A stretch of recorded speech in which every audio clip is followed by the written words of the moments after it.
मोहतरम सामईन किराम, रजब की आज 27 तारीख़ है और गुज़िश्ता शब 27 रजब की रात मशहूर है कि ये शब मेराज की रात है और इस रात के अंदर कुछ वजीफ़े भी बताए जाते हैं। तो सबसे पहले तो मैं ये बात अर्ज़ करूँगा कि शब मेराज क्या वाक़अतन 27 को हुई या किसी और तारीख़ को हुई, और इसके बाद दूसरे नंबर पर इंशाअल्लाह किताब व सुन्नत की रोशनी में शब मेराज का तज़किरा करूँगा। अल्लाह जल्ला जलालहू से दुआ है कि वो मुझे सही बात करने की और आप हज़रात को सुनने की, हम सब को अमल की तौफ़ीक़ अता फ़रमाए। यहाँ तक हुज़ूर अकरम सल्लल्लाहु अलैहि वसल्लम को अल्लाह जल्ला जलालहू ने ज़मीन से शब मेराज करवाई, ये बहुत ही अज़ीमुश्शान एक मौजज़ा है कि एक रात के थोड़े से हिस्से के अंदर मस्जिद हराम से लेकर मस्जिद अक़सा तक और मस्जिद अक़सा से लेकर सातों आसमानों की खुदा ताला ने इस जिस्म और रूह के साथ बेदारी की हालत में जो सैर करवाई, इसको मेराज भी कहते हैं, इसको इसरा भी कहते हैं। ये अज़ीमुश्शान वाक़या कब रोनुमा हुआ, तो इसके अंदर उलमाए सियर का इख्तिलाफ़ है कि मेराज का वाक़या किस सन के अंदर किस साल में पेश आया। अल्लामा किरमानी रहमतुल्लाह अलैह जो बुखारी के शारे हैं और हज़रत अल्लामा नववी रहमतुल्लाह अलैह जो मुस्लिम के शारे हैं, उनका कहना ये है कि मेराज का वाक़या बिअसत के 5वें साल पेश आया, यानी हुज़ूर सल्लल्लाहु अलैहि वसल्लम को 40 साल की उम्र पर नबूवत मिली, तो बिअसत का वाक़या इस बिअसत से नबूवत मिलने के 5 साल बाद हुज़ूर को मेराज हुई। जबकि दीगर उलमा के अक़वाल अगर देखे जाएँ तो 8 कौल ऐसे हैं कि जिनसे ये बात समझ आती है कि हुज़ूर सल्लल्लाहु अलैहि वसल्लम की मेराज बिअसत के 10वें साल के बाद हुई। किसी ने कहा कि हुज़ूर सल्लल्लाहु अलैहि वसल्लम की हिजरत से 1 साल कबल, यानी हुज़ूर की हिजरत 13 साल, हुज़ूर ने 13 साल मक्के की ज़िंदगी गुजारी, 10 साल मदीना मुनव्वरा की ज़िंदगी गुजारी। तो किसी ने कहा हुज़ूर के मदीना हिजरत करने से 1 साल पहले मेराज हुई, किसी ने कहा 6 महीने पहले मेराज हुई, किसी ने कहा 8 महीने पहले मेराज हुई, और बाज़ के अक़वाल ये हैं कि 1 साल चंद महीने पहले मेराज हुई। तो गर्ज़ ये इस तरह के मिलते जुलते 8 अक़वाल का अगर ख़ुलासा निकाला जाए तो वो ये निकलता है कि हुज़ूर सल्लल्लाहु अलैहि वसल्लम की मेराज बिअसत के 10 साल के बाद हुई। और यही बात ज़्यादा राजे मालूम होती है, इसलिए कि ये बात रिवायात से साबित है कि हज़रत खदीजा रज़ियल्लाहु अन्हा की वफ़ात के बाद और बैत उक़बा से पहले मेराज हुई। और ये बात भी साबित है कि हज़रत खदीजा रज़ियल्लाहु अन्हा शअब अबी तालिब के अंदर हुज़ूर सल्लल्लाहु अलैहि वसल्लम के साथ मौजूद थीं। तो इससे पता चलता है कि शअब अबी तालिब 10 को हुआ, यानी हुज़ूर की बिअसत के 10 साल गुज़रने के बाद। जब 10 में वो मौजूद थीं और मेराज के वाक़े में वो मौजूद नहीं थीं, तो इससे पता चला कि हुज़ूर सल्लल्लाहु अलैहि वसल्लम की मेराज वो सफ़र ताइफ़ से वापस आने के बाद आपकी बिअसत के 10 साल के बाद हुई है। बाकी रही ये बात कि हुज़ूर सल्लल्लाहु अलैहि वसल्लम की मेराज महीनों के एतबार से किस महीने में हुई, तो इसमें उलमा के 5 कौल हैं। एक ये कि हुज़ूर की मेराज रबीउल अव्वल में हुई, दूसरा कौल ये है कि हुज़ूर की मेराज रबीउल आखिर में हुई, तीसरा कौल ये है कि हुजूर की मेराज रमज़ानुल मुबारक में हुई। चौथा कौल ये है कि हुजूर की मेराज शव्वाल में हुई। और पाँचवा कौल ये है कि हुजूर की मेराज रजब को हुई और रजब में 27 रजब को हुई।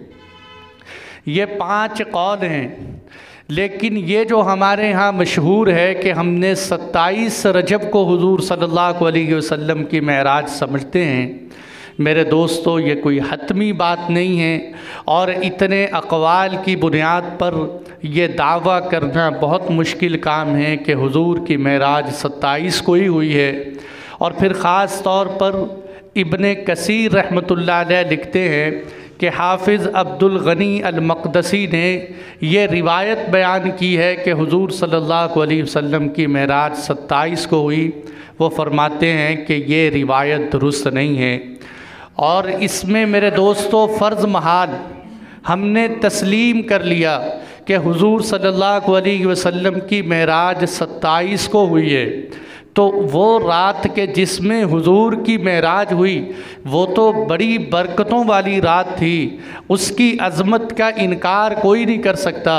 लेकिन ये बात कहना कि हर साल की रजब की 27 वाली बरकतों वाली रात है, ये दावा करना मुश्किल है। और इसी तरह मेरे दोस्तों चलो तस्लीम करते हैं कि सारी रातें बरकतों की रातें। हुजूर सल्लल्लाहु अलैहि वसल्लम की ज़िंदगी में अगर आपकी नबुव्वत मिलने के बाद 5वें साल हुजूर को मेराज हो गई थी, तो उसके बाद हुजूर सल्लल्लाहु अलैहि वसल्लम 18 साल दुनिया में रहे। आपने 18 साल के इस अरसे के अंदर न शब मेराज के ऊपर कोई हुक्म दिया है, न शब मेराज को कोई मनाने का हुक्म दिया है। और आपके दुनिया से तशरीफ़ ले जाने के बाद 100 साल तक सहाबाए किराम का ज़माना रहा है। इस मुकम्मल सदी के अंदर किसी सहाबी ने हुजूर की कोई शब मेराज नहीं मनाई। तो इससे मेरे दोस्तों इत्तिबाए सुन्नत पे चलने का नाम दीन है, ख्वाहिशात पे चलने का नाम दीन नहीं होता। ये मेरे और आपका अकीदा है कि जिस चीज़ को हुजूर ने बयान नहीं किया, सहाबाए किराम ने उस पर अमल नहीं किया, हम उनसे ज़्यादा ना आलिम हैं ना उनसे ज़्यादा आमिल हैं, इसलिए हम उन्हीं की ज़िंदगी की इत्तिबा करेंगे। और फिर मेरे दोस्तों बाद साथियों ने तो यहाँ तक भी कहा कि इस रात की फ़जीलत शब क़दर की तरह है, किसी ने कहा इसकी फ़जीलत शब क़दर से भी ज़्यादा है। ये बात बिला दलील करना दुरुस्त नहीं है, इसलिए यहाँ तक ये बात मैंने आप हज़रात के सामने रखी, ये मेरे इल्म के मुताबिक। और फिर अल्लामा ज़ुरक़ानी रहमतुल्लाह अलैह फरमाते हैं इस रात के अंदर कोई ख़ास अमल कि इतनी रकात पढ़ी जाएं, इतने वजीफ़े किए जाएं, ये अमल किया जाए, इस तरह की कोई बात हुजूर सल्लल्लाहु अलैहि वसल्लम से साबित नहीं। बाकी दूसरी बात कि मेराज का वाक़या, अल्लाह जल्ल जलालहू ने मेराज के वाक़े को कुरान मजीद के अंदर बड़े इजमाल के साथ सूरह इसरा में बयान फरमाया। अल्लाह जल्ल जलालहू इरशाद फरमाते हैं सुबहानल्लज़ी, पाक है वो ज़ात, असरा बिअब्दिही, जो अपने मखसूस बंदे को यानी मोहम्मद मुस्तफ़ा सल्लल्लाहु अलैहि वसल्लम को लैलन, रात के छोटे से हिस्से में, मिनल मस्जिदिल हराम इलल मस्जिदिल अक़सा, जो मस्जिद हराम से मस्जिद अक़सा तक सफ़र करवाया। अल्लज़ी बारकना हौलहू, अल्लाह ताला फरमाते हैं मस्जिद अक़सा वो मस्जिद है कि जिसके इर्द गिर्द हमने बरक़ात रखी हैं, लिनुरियहू मिन आयातिना, ताकि हम अपने बंदे को अपनी निशानियाँ दिखाएं, अपने कुदरत के अजाइबात दिखाएं। इन्नहू हुवस्समीउल बसीर, अल्लाह ताला दुआओं को सुनने वाले और देखने वाले। यहाँ तक अल्लाह ताला ने मेराज के इस छोटे से वाक़े को यहाँ तज़किरा किया, लेकिन ये ज़मीन का सफ़र है। दूसरी जगह पर वन नजम के अंदर अल्लाह ताला ने आसमानों की मेराज का तज़किरा भी किया। इंद सिदरतिल मुंतहा इंदहा जन्नतुल मअवा, इद यग़्शा सिदरत मा यग़्शा मा ज़ाग़ल बसर व मा तग़ा लक़द रआ मिन आयाति रब्बिहिल कुबरा, कि वहाँ हुज़ूर सल्लल्लाहु अलैहि वसल्लम सिदरतुल मुंतहा पर गए और वहाँ आपने खुदा की कुदरत की निशानियाँ देखी। वहाँ आसमानों की मेराज का तज़किरा किया और यहाँ ज़मीन की मेराज का। और यहाँ ज़बरदस्त नुक्ते देखिए कुरान की इस आयत में अगर गौर कीजिए कि अल्लाह ताला फरमाते हैं सुबहानल्लज़ी, इस वाक़े को तज़किरा बयान करते हुए सुबहानल्लज़ी से शुरू किया। और ये उन लोगों के ज़हनों की तरदीद की जो कहते हैं मेराज का वाक़या एक रात के अंदर मुमकिन ही नहीं है, ये पॉसिबल ही नहीं है कि एक रात के अंदर हुजूर आसमानों पर चली जाएं। अल्लाह ताला फरमाते हैं वो ज़ात पाक है, इज्ज़ से पाक है, नक्स से पाक है, वो हर ऐब से पाक है, वो जो चाहे कर सकते हैं। उस खुदा के लिए कोई मुश्किल नहीं है कि एक ही रात के अंदर अपने महबूब को आसमानों की सैर कराए।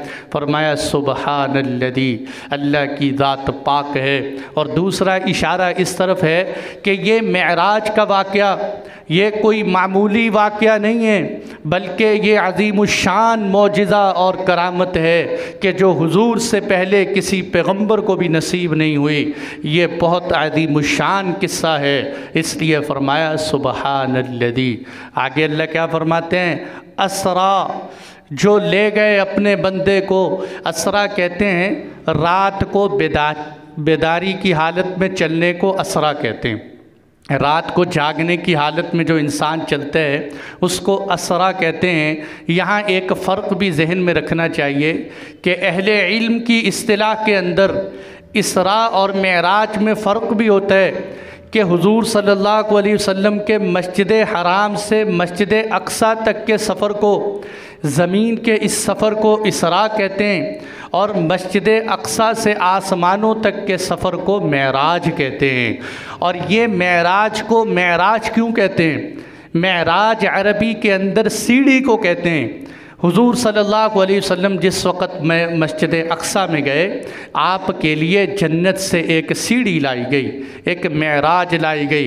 हुजूर सल्लल्लाहु अलैहि वसल्लम उस सीढ़ी पे चढ़े जिसका एक जीना सोने का था और एक जीना चांदी का था, उस पे मोती जुड़े हुए थे और उसके दाएं बाएं फरिश्तों की कतार थी। हुजूर सल्लल्लाहु अलैहि वसल्लम उस पर चढ़ते चले गए। इस वजह से इस किस्से को मेराज कहते हैं। तो ये इसको मेराज, उसको इसरा, अलबत्ता बाज़ दफ़ा मेराज को भी इसरा और इसरा को मेराज कह देते हैं। और कभी कभी इस पूरे किस्से को इब्तिदा से लेकर इंतहा तक मेराज कह देते हैं, इसरा भी कह देते हैं। अब अल्लाह ताला फरमाते हैं पाक है वो ज़ात जो असरा, जो ले गई बिअब्दिही, अपने बंदे को। यहाँ हुजूर सल्लल्लाहु अलैहि वसल्लम की सिफ़त अब्दियत का तज़किरा किया कि हुजूर को ले गए, हुजूर की रिसालत का तज़किरा नहीं किया, हुजूर की सिफ़त अब्दियत का तज़किरा किया।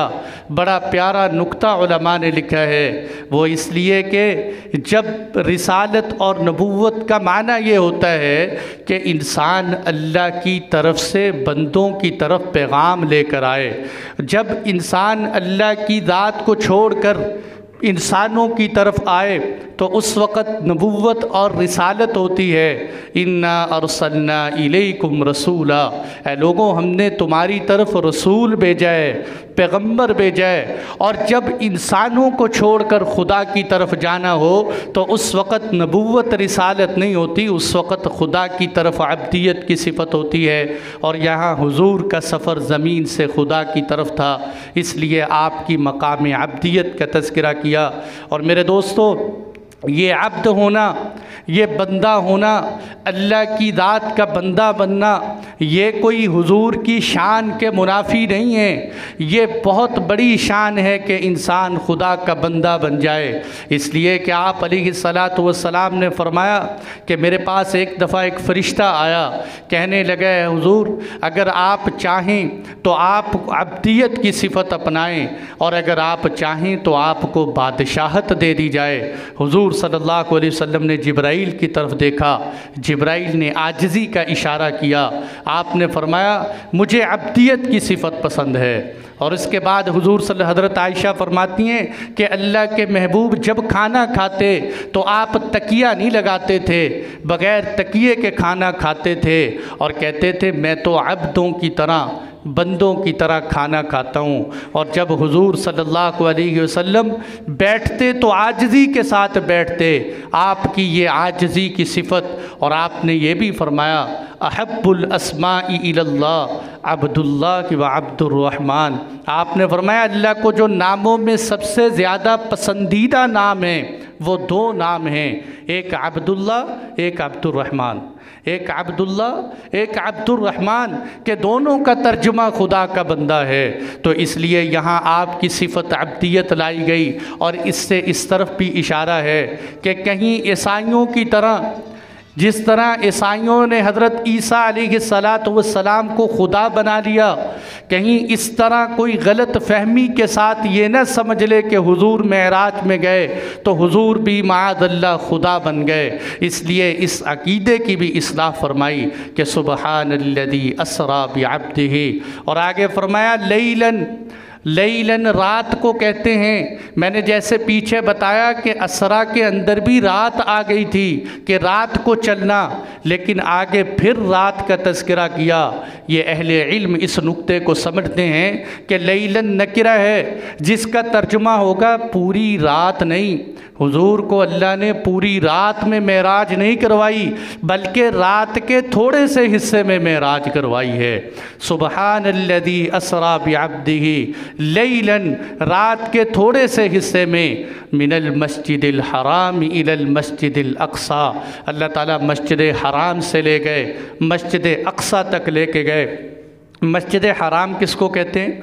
बैतुल्लाह के इर्द गिर्द जो जगह है उसको मस्जिद हराम कहते हैं। और कभी कभी पूरी हरम के ऊपर, मुकम्मल हरम के ऊपर भी मस्जिद हराम का तज़किरा होता है। ये हराम वो हलाल हराम से नहीं है, कोई इस धोखे में ना पड़े कि हलाल हराम से मस्जिद हराम है। हराम का एक तर्जुमा मोहतरम भी होता है, मुअज़्ज़ज़ भी होता है। तो ये मस्जिद हराम के इसके अंदर किताल करना हराम है और ये एक मोहतरम और मुअज़्ज़ज़ मस्जिद है। तो अल्लाह ताला फरमाते हैं मस्जिद हराम से हम मस्जिद अक्सा ले गए। इस मस्जिद को मस्जिद अक्सा क्यों कहते हैं? इस मस्जिद को मस्जिद अक्सा का तर्जुमा होता है दूर, बहुत दूर वाली चीज़ को, बाईद चीज़ को अक्सा कहते हैं। तो साहिब मालिमुत तंज़ील लिखते हैं कि मस्जिद अक्सा अहले हिजाज से बहुत दूर है, इसलिए इसको मस्जिद अक्सा कहते हैं कि दूर वाली मस्जिद। और दूसरी वजह वो ये लिखते हैं कि जिन मस्जिदों की ज़ियारत की जाती है, जैसे बैतुल्लाह है, मस्जिद नबवी है, जिन मसाजिद की ज़ियारत की जाती है उन मसाजिद में से मस्जिद अक्सा सबसे ज़्यादा दूर है, इसलिए इसको मस्जिद अक्सा कहते हैं। और ये भी बात है कि अगर मक्के से इंसान चले मस्जिद अक्सा के लिए तो उसको पहले मदीना मुनव्वरा आना पड़े, फिर मदीना मुनव्वरा से कई मीलों का सफ़र करके वो मस्जिद अक्सा पहुँचेगा। जिस ज़माने में ऊँटों पर सफ़र होता था उस ज़माने में मस्जिद अक्सा तक पहुँचने के लिए 40 दिन लगते थे। बैतुल्लाह से सफ़र करके मस्जिद अक्सा तक पहुंचने के लिए 40 दिन का सफ़र होता था। और इसको मस्जिद अक्सा इसलिए भी कहते हैं कि ये ख़बीस और नापाक चीज़ों से दूर है, पाक है, इसलिए इसको मस्जिद अक्सा कहते हैं। तो अल्लाह ताला फरमाते हैं हमने मस्जिद हराम से आपको मस्जिद अक्सा तक सैर कराई। और आगे अल्लाह ताला मस्जिद अक्सा की एक सिफ़त भी बयान कर रहे हैं, अल्लज़ी बारकना हौलहू, कि इस मस्जिद की सिफ़त ये है कि अल्लाह ताला ने इस मस्जिद के इर्द गिर्द बरकतें रखी हैं। वो बरक़ात दीनी भी हैं, दुनियावी भी हैं। दीनी बरक़ात कैसे हैं कि हुजूर के अलावा अक्सर पैगंबरों की इबादत गाह मस्जिद अक्सा थी और अक्सर पैगंबरों का किबला भी मस्जिद अक्सा थी।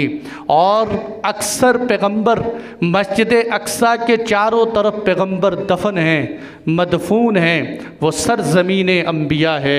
इसलिए कहा कि उसके इर्द गिर्द खुदा ने बरकतें रखी हैं। और दुनियावी बरकतें कि वहाँ अल्लाह ताला ने नहरें, दरिया और सरसब्ज़ सब्ज़ा और जैतून के बागात रखे हैं, इसलिए फरमाया अल्लज़ी बारकना हौलहू। आगे फरमाते हैं लिनुरियहू मिन आयातिना, ए पैगम्बर हमने मेराज इसलिए करवाई ताकि हम आपको अपनी कुदरत की निशानियाँ दिखाएं। कुदरत की निशानियाँ तो हैं कि हुजूर को जन्नत दिखाई गई, जहन्नुम दिखाई गई, आसमानों की सैर करवाई गई, मस्जिद अक्सा के अंदर अंबिया की इमामत करवाई गई, ये सारी निशानियाँ। आगे फरमाते हैं इन्नहू हुवस समीउल बसीर, कि खुदा सुनने वाला है, खुदा दुआओं को सुनते हैं। अल बसीर, खुदा रातों को भी देखते हैं, खुदा तन्हाई में हिफाजत करते हैं। ये मोटा सा नक्शा जो अल्लाह ताला ने मस्जिद, ये इस मेराज के वाक़े का कुरान में तज़किरा किया, हदीसों के अंदर मेरे दोस्तों ये वाक़या बड़ी तफसील से बयान है।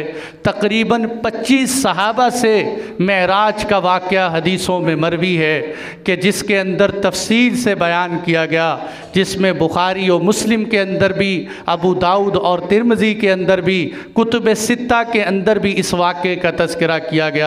मैं उन सब का खुलासा आप हज़रात के सामने बयान करता हूँ कि हुजूर सल्लल्लाहु अलैहि वसल्लम फरमाते हैं, मैं उम्मे हानी के घर में आराम फरमा रहा था, मैं उम्मे हानी के बिस्तर में सोया हुआ था उनके घर के अंदर, कि मैंने देखा यकायक एक छत फटी, छत के अंदर से जिब्राइल अमीन उतरे, मिकाईल अलैहिस्सलाम आए और आपके साथ दीगर फरिश्ते भी आए।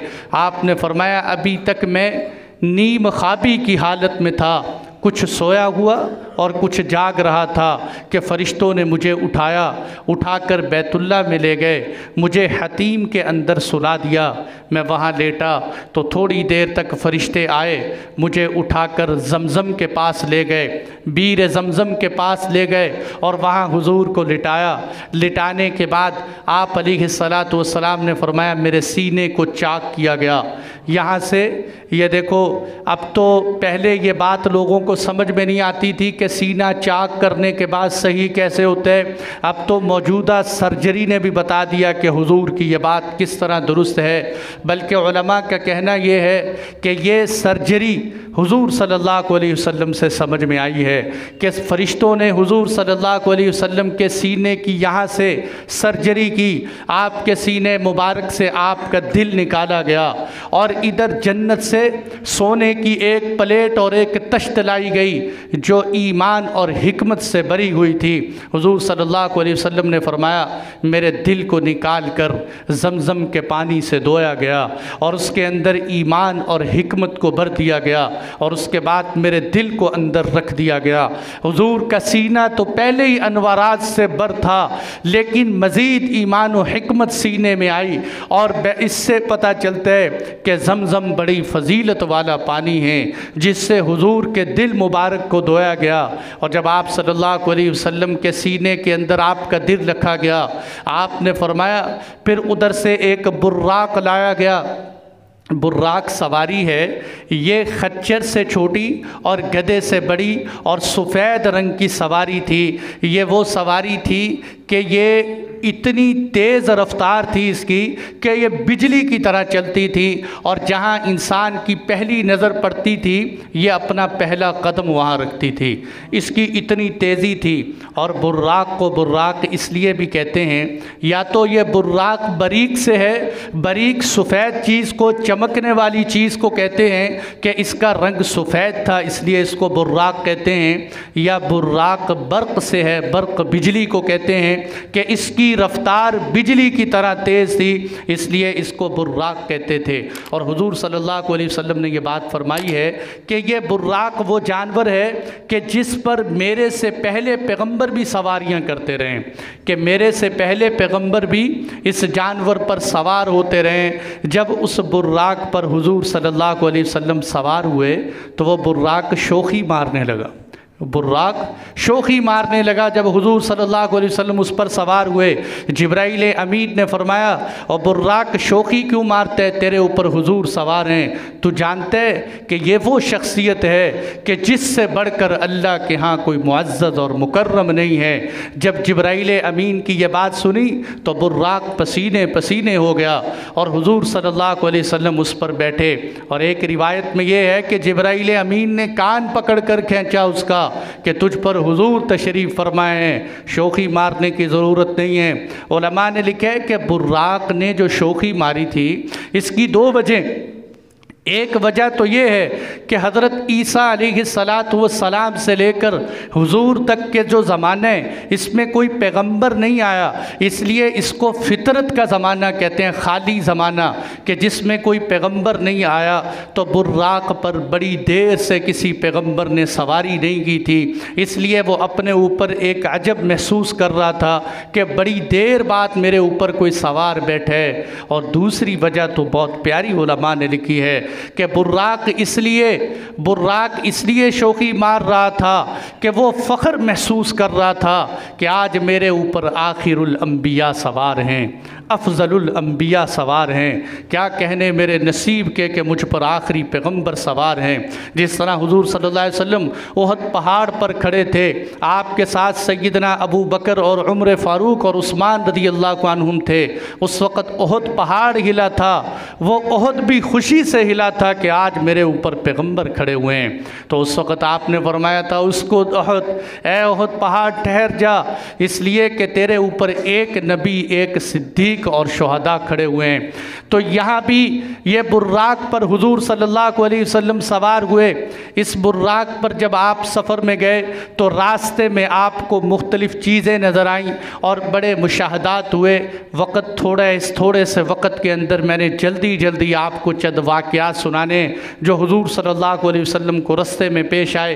पहला ये पेश आया कि अल्लाह के महबूब सल्लल्लाहु अलैहि वसल्लम जब चले तो रास्ते में एक खजूरों का इलाका आया। हज़रत जिब्राईल अलैहिस्सलाम ने फरमाया, ए पैगंबर आप यहाँ उतरिए, नमाज़ पढ़िए। हुजूर सल्लल्लाहु अलैहि वसल्लम ने वहाँ नमाज़ अदा की। फिर आके एक और बस्ती आई, आपने फरमाया यहाँ उतरिए, नमाज़ पढ़िए। हुजूर सल्लल्लाहु अलैहि वसल्लम ने वहाँ नमाज़ पढ़ी। फिर आगे एक और बस्ती आई, वहाँ हुजूर को उतराया गया, आपने वहाँ नमाज़ पढ़ी। चौथा मकाम फिर आया, हुजूर सल्लल्लाहु अलैहि वसल्लम ने वहाँ भी नमाज अदा की।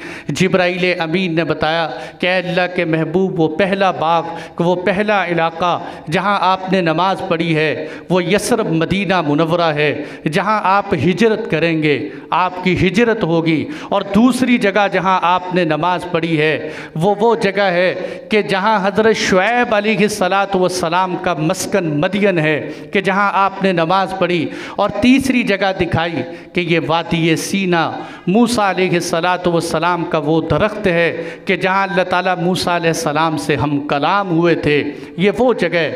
चौथी जगह कि जहाँ आपने नमाज़ पढ़ी वो बैतुल्लहम है कि जहाँ हज़रत ईसा अलैहिस्सलाम की विलादत हुई थी कि बग़ैर बाप के अल्लाह ने हज़रत ईसा अलैहिस्सलाम को भेजा, ये वो चौथी जगह थी। हुजूर फरमाते हैं फिर उसके बाद मैं आगे चला तो एक बूढ़िया नज़र आई। उस बूढ़िया ने मुझे आवाज़ दी और जिब्राईल कहने लगे, अल्लाह के महबूब इस तरफ तवज्जो न करें, इस बूढ़िया की बात न सुने। आगे फिर चले, एक बूढ़ा नज़र आया, उस बूढ़े ने भी आवाज़ दी। जिब्राईल ने कहा, अल्लाह के महबूब इसकी बात न सुने, आगे चले। जब आगे चले तो एक जमात आई, वो कहने लगी, अस्सलामु अलैका या अव्वल, अस्सलामु अलैका या आखिर, अस्सलामु अलैका या हाशिर। ये 3 सलाम हुजूर को किए। जिब्राईल अमीन ने बताया कि अल्लाह के महबूब वो पहली बूढ़ी औरत कि जिसने आपको आवाज़ दी, ये दुनिया है कि इस दुनिया की ज़िंदगी इतनी ही रह गई है जितनी इस बूढ़ी औरत की उम्र रह गई है। बस ये दुनिया की थोड़ी सी उम्र है। और वो दूसरा बूढ़ा जो आपको नज़र आया, ये बूढ़ा शैतान है।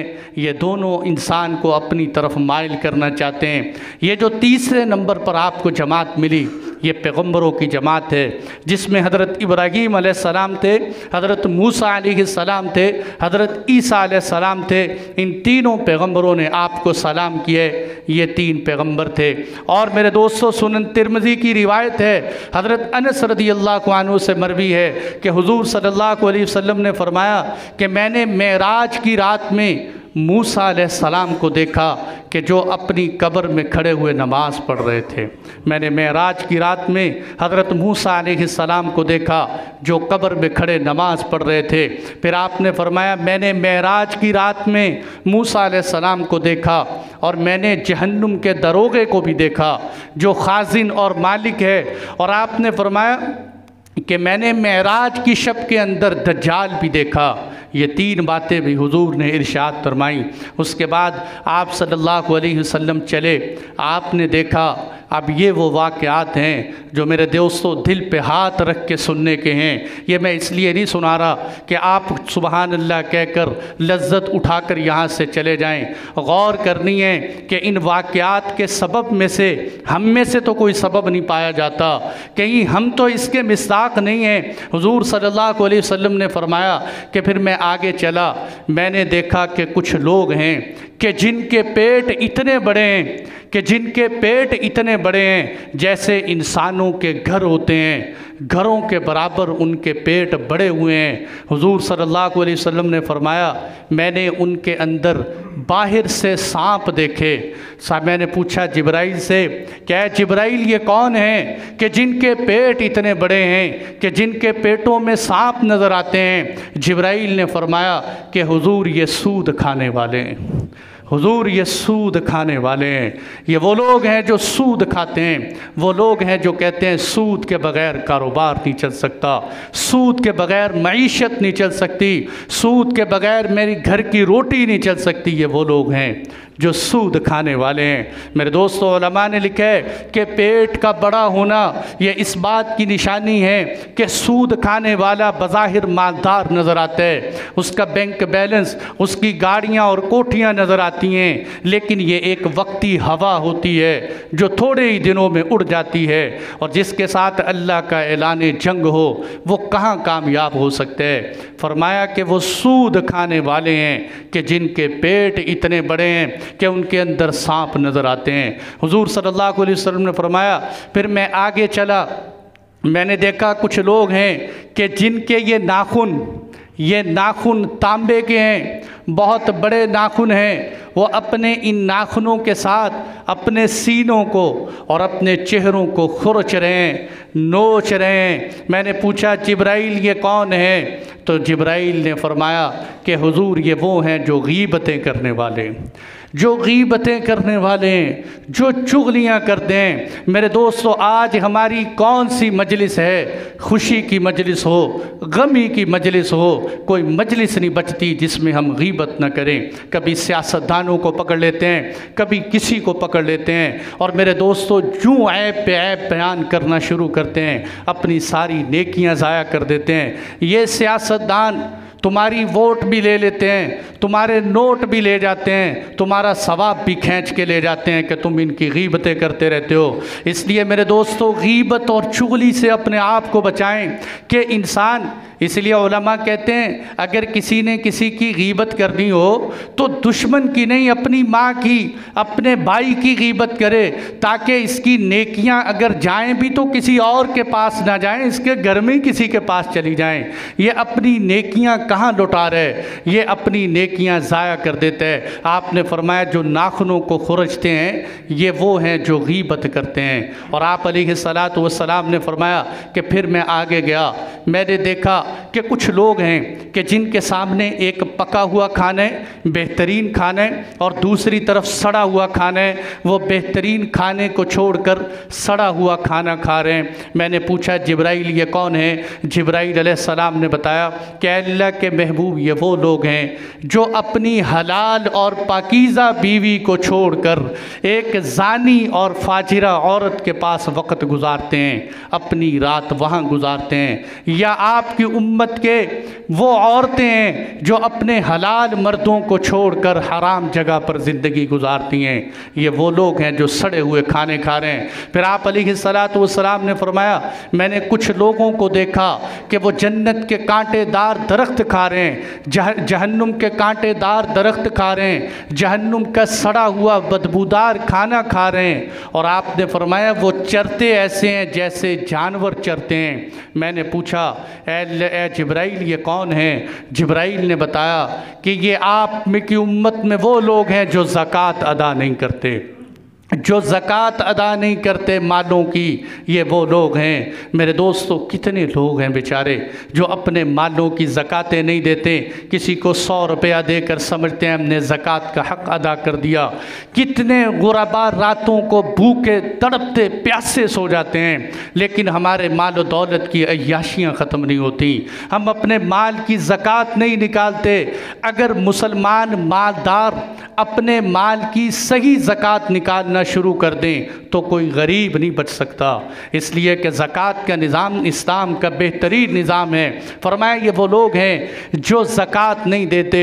और अगली बात हुजूर सल्लल्लाहु अलैहि वसल्लम ने फरमाया, मैंने देखा कि कुछ लोग ऐसे हैं कि ये बात बड़ी तवज्जो से सुनना, कुछ लोग ऐसे हैं कि जिनके सर पत्थरों से कुचले जा रहे हैं, कि जिनके सर पे पत्थर लगते हैं फिर पीछे चले जाते हैं, वो सर ठीक होता है फिर वापस आते हैं, फिर पत्थर लगते हैं, पत्थर ही लग रहे हैं और पत्थर खा रहे हैं। मैंने पूछा जिब्राइल ये कौन है? जिब्राइल अलैहिस्सलाम ने बताया कि अल्लाह के नबी ये वो लोग हैं जो नमाज छोड़ देते हैं, ये वो लोग हैं जो नमाज छोड़ देते हैं, सोए हुए रह जाते हैं। कितने मेरे भाई ऐसे हैं जो फजर की नमाज में इसलिए नहीं आते कि आँख नहीं खुलती, सोए हुए रह जाते हैं। फजर की नमाज को एक मुस्तहब समझते हैं। हुजूर सल्लल्लाहु अलैहि वसल्लम की हदीस सुना रहा हूँ, मेरे अल्फाज नहीं हैं, गुस्सा न करना। हुजूर फरमाते हैं कि जिसकी फजर की नमाज रह जाती है ये खबीस इंसान है। हुजूर फरमाते हैं जिसकी फजर की नमाज रह जाती है वो इतना गंदा इंसान है कि शैतान उसके कान में पेशाब कर देता है। हुजूर सल्लल्लाहु अलैहि वसल्लम फरमाते हैं जो फजर की नमाज छोड़ देता है मेरा दिल करता है उसके घर को आग लगा दूं। ये हुजूर के फरमान सुना रहा हूँ। आप रहमतुल लिल आलमीन हैं, उसके बावजूद अल्लाह के नबी ये इरशाद फरमा रहे हैं कि ये वो लोग हैं कि जिनके सरों पे पत्थर लग रहे हैं, कि जो नमाज छोड़ देते हैं कि सोए हुए रह जाते हैं। कितने लोग मेरे भाइयों, इसलिए ज़रूरत है मसाजिद फ़जर की नमाज में मेरे दोस्तों खाली हैं। मस्जिदों को फ़जर से आबाद करो, फ़जर के सजदों से आबाद करो। बड़े खुश नसीब हैं वो माँ बाप जो फ़जर की नमाज में अपने बच्चों को उठाकर मसाजिद में भेजते हैं। और मेरे दोस्तों, कितने वो लोग हैं जो अपने माँ बाप से लड़ते झगड़ते हैं कि क्यों हमें फ़जर में उठाते हैं, लेकिन मनहूस हैं बड़े वो घर के जिन घरों में फ़जर की नमाज रह जाती है। इसलिए कि हुजूर सल्लल्लाहु अलैहि वसल्लम फरमा रहे हैं कि शब मेराज में मैंने देखा कि पत्थर बरस रहे हैं। तो इसलिए भाइयों, आज इस जुमे में आए हो, नीयत करके जाओ कि इंशाअल्लाह फजर की नमाज नहीं छोड़ेंगे। नीयतें करेंगे, अल्लाह उसके बराबर तौफीक भी देंगे। और हुजूर ने फरमाया कि मैंने और लोगों को भी देखा कि वो कौन है, वो हम लोग, कि हुजूर ने फरमाया कि इस उम्मत के ख़तीब, वाइज़ और मौलवी जो मिंबरों पे बैठकर बयानात करने वाले हैं, जो वो कहते हैं जिस पर वो ख़ुद अमल नहीं करते। हुजूर ने फरमाया मैंने क्या देखा कि उन लोगों के होंठ कैंचियों से काटे जा रहे हैं, उनकी ज़ुबानें काटी जा रही हैं कि ये उम्मत में वो बातें क्यों कहते थे जिन पे ख़ुद अमल नहीं करते थे। मिंबर कुछ और था, घर की ज़िंदगी कुछ और थी। मेरे दोस्तों, अल्लाह से दुआ है कि अल्लाह हमारी हिफाजत फरमाए। आज हमारे अंदर इखलास की बड़ी कमी है, इस मिंबर पे बैठकर इंसान फिसल जाता है। हुजूर फरमा रहे हैं क़यामत के दिन ज़ुबानें काट दी जाएंगी कैंचियों के साथ, होंठों के साथ, कि मिंबरों पे बैठकर ऐसी गुफ्तगू करते थे। ये हुजूर सल्लल्लाहु अलैहि वसल्लम की मेराज की ज़िंदगी के मैंने कुछ वाक़यात सुनाए। एक में ये भी इरशाद फरमाया कि मैंने देखा कि कुछ लोग हैं वो लकड़ियों का गट्ठा उठाते हैं, अपने जिस्म के ऊपर रखते हैं, फिर वो उठाते हैं, फिर रखते हैं, लेकिन उनसे लकड़ियों का गट्ठा उठाया नहीं जाता, वो बार बार उठाने की कोशिश करते हैं। जिब्राइल ने बताया हुजूर ये वो लोग हैं जो लोगों की अमानतों के हक़ अदा नहीं करते, लेकिन बार बार अमानतें वसूल करते रहते हैं। तो ये हुजूर की ज़िंदगी के चंद वाक़यात मेराज के सुनाए हैं।